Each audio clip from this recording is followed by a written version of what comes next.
안녕하십니까. 오늘은 예수님의 제자들에 대해 말씀드리려 합니다. 역사는 기록을 남긴 자의 것이라는 말이 있습니다. 우리가 베드로와 요한 그리고 바울에 대해 잘 아는 것은 그들이 글을 남겼기 때문입니다.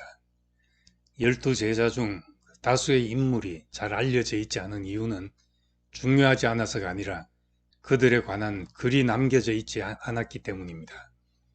요한복음 마지막에 베드로가 예수께 요한을 두고 질문을 합니다. 주님, 이 사람은 어떻게 되겠습니까? 예수님은 베드로에게 내가 올 때까지 그를 머물게 할지라도 네게 무슨 상관이냐? 너는 나를 따르라. 대답하셨습니다. 요한이 어떻게 되든 무슨 일을 하든 그것은 예수님과 요한 사이에 있을 일이지 베드로가 알 바가 아니라는 말씀입니다. 실제로 베드로는 순교했다고 전해지고 요한은 제자 중 유일하게 순교하지 않고 예배소에서 예수님의 모친을 모시고 일생을 보낸 것으로 알려져 있습니다. 제자마다 삶도 다르고 죽음도 달랐습니다. 심지어 제자들 사이에서도 서로가 가는 길을 몰랐다는 것입니다. 베드로는 요한의 길을 일생 몰랐을 수도 있습니다. 요한도 마찬가지로 베드로를 하나님이 어떻게 쓰실지 모르고 각자 주님을 따르는 사람으로 길을 갔을 것입니다. 두 사람은 사도행전 앞부분에서 함께 다니고 말씀을 전한 것으로 나오지만 이후 서로 다른 지역에서 서로가 무슨 일을 하고 어떻게 쓰여지는지 모른 채 살았을 것입니다. 초대교회는 우리가 생각하는 것보다도 훨씬 다양한 형태로 퍼져나갔습니다. 예수님의 12제자는 한 인격의 12방면이라고 볼 수 있는데 각자 예수님의 어떤 면을 보고 제각기 이해한 대로 전파했기 때문에 12제자는 예수께로 가는 12문이 되었습니다. 그렇게 본다면 초기 교회는 정통 이단의 구분보다 정체성과 다양성의 눈으로 보는 것이 합당합니다. 십자가보다 더 먼저 있었던 그리스도인의 상징은 물고기였습니다.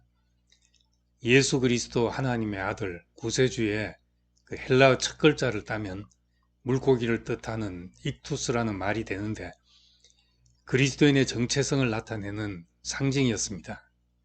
이 고백을 기점으로 볼 때 교회의 다양성은 그 범위가 어디까지 나타나는가, 어디까지를 수용할 수 있는 다양성이라고 인정했는지 이런 문제들을 천천히 살펴보려고 합니다.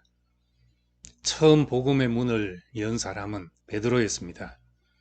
예수님이 베드로에게 내가 천국의 열쇠를 너에게 주겠다 하신 것처럼 베드로는 교회의 문을 연 사람입니다. 처음 제자들이 오순절 성령을 체험했을 때 베드로가 각처에 모인 유대인들에게 예수께서 다시 사셨음을 선포했습니다. 너희가 무법자들의 손을 빌려 못 박아 죽였으나 하나님께서 그를 사망의 고통에서 풀어 살리셨으니 이는 그가 사망에 매여 있을 수 없었다라고 말했습니다.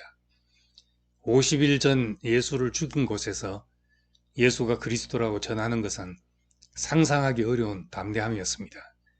베드로는 그렇게 담대하게 교회의 문을 열었습니다. 베드로는 물고기 잡다가 예수를 만난 사람입니다. 예수께서 너로 사람을 낚는 어부가 되게 하겠다 하신 말씀을 듣고 예수를 따랐습니다. 물고기 상징은 사람 낚는 어부, 물고기 두 마리의 기적, 부활 후 예수님과 함께 먹었던 물고기를 연상케 합니다. 예수님은 요한의 아들 시몬에게 베드로라는 이름을 주셨습니다. 베드로는 바위의 한 조각이라는 뜻의 이름입니다. 반석이 예수 그리스도를 말한다면 베드로는 반석의 한 조각 같은 존재였습니다. 돌이 흔한 지역에서 굴러다니는 한 조각 돌로 일평생을 살 사람이 교회의 기초석이 되었습니다. 베드로는 성격이 급한 사람이고 감정에 솔직한 사람이기도 합니다. 그래서 항상 먼저 나서고 실수도 많은 사람이었습니다. 주는 그리스도시요 살아계신 하나님의 아들입니다 라는 고백도 가장 먼저 했고 사탄아 내 뒤로 물러가라 하는 책망도 들었던 사람입니다. 예수께서 체포되려 할 때 가장 먼저 칼을 뽑아든 사람입니다. 그리고 칼을 든 자는 칼로 망한다는 책망도 들었습니다.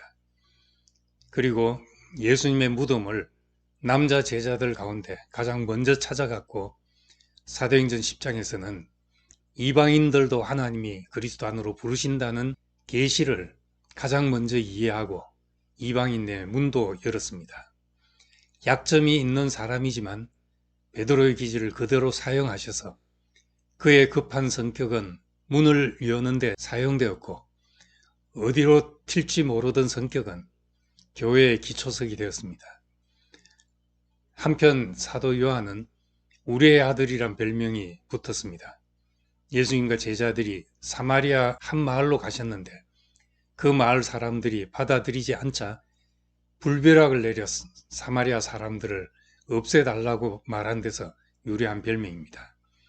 이런 사람이 예수의 가장 깊은 곳, 영이요 생명인 말씀을 담은 요한복음을 쓰고 사랑의 정수로 알려진 요한서신을 썼습니다. 우리의 아들이 사랑의 사도가 되었습니다. 영과 생명은 보이지 않는 것이라 나타나지 않으면 다 알 수가 없습니다. 그래서 그는 마지막까지 교회를 지켜보면서 영들을 다 믿지 말라는 말을 하였고, 사랑으로 검증되는 복음을 전했습니다.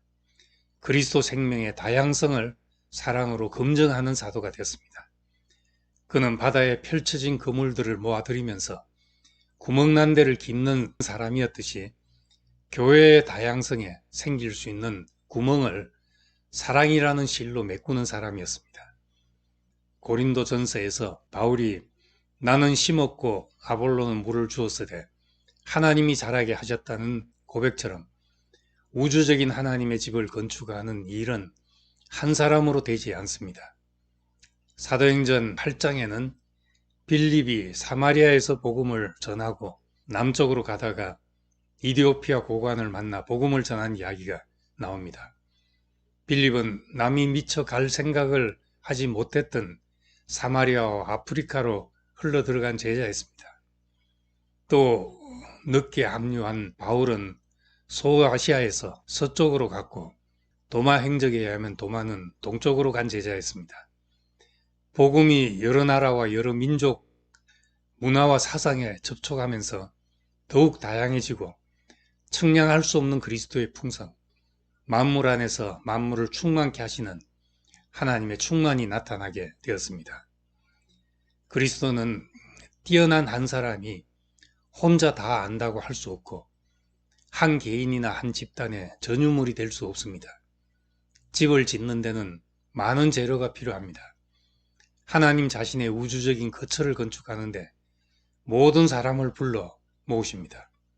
큰 그림의 퍼즐 한 조각처럼 혼자서는 온전할 수 없고 많은 다른 퍼즐 조각과 함께 있어야 온전한 그림이 됩니다.